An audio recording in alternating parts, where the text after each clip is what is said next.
আসসালামু আলাইকুম। আশা করি যে যেখানে আছেন আল্লাহর রহমতে ভালো আছেন। আমি আবারও চলে আসলাম নতুন একটি ভিডিও নিয়ে। আমি তো প্রত্যেক দিনই আপনাদের সাথে আমার সংসারের কাজকর্ম রান্নাবাড়া এগুলোই শেয়ার করে থাকি। তাই আজকেও চলে আসলাম, রান্নাঘর থেকেই শুরু করলাম।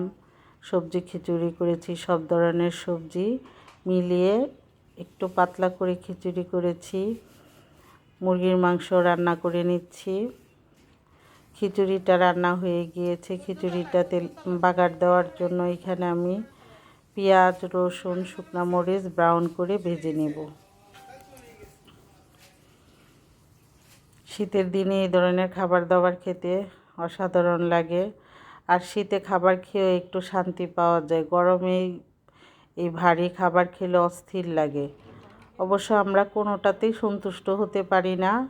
বেশি গরম পড়লে অস্থির হয়ে যায়, আবার অতিরিক্ত শীতেও আমরা বিরক্ত হই যে এত শীত কেন, কম্বলের নিচ থেকে বের হয়ে সংসারের কাজকর্ম করতেও কষ্ট হয়ে যায়। যাই হোক, এদিকে আমার মুরগির মাংসটা রান্না শেষের দিকে। আমার বাসায় 2 গেস্ট আসছে, তাদেরকেও খেতে দিতে হবে। অনেক দেরি হয়ে গিয়েছে তাদেরকে খাবার দেওয়াটা দুপুরের।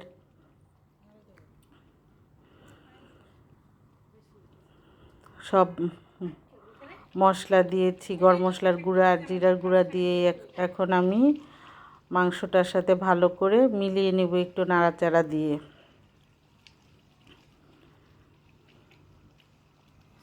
মাংসটা রান্না হয়ে গিয়েছে। শীতের মধ্যে হাঁসের মাংস, লেয়ার মুরগি এইসব দিয়ে খিচুড়ি, রুটি খেতে অসাধারণ লাগে।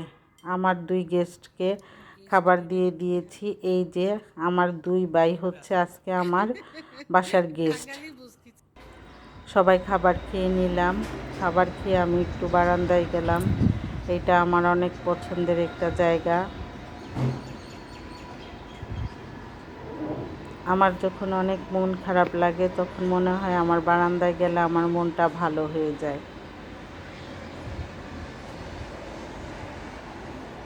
এই গাছগুলোর কাছে দিনের মধ্যে 2-3 বার না গেলে আমার ভালো লাগে না।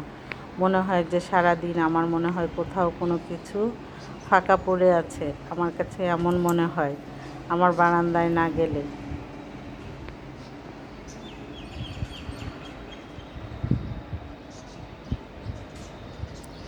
গাছগুলোর সাথে সময় কাটাতে আমার কাছে খুবই ভালো লাগে। আমার গাছগুলো কেমন হয়েছে অবশ্যই কমেন্ট করে জানাবেন।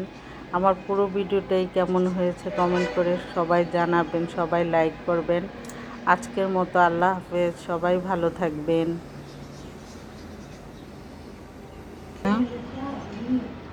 কি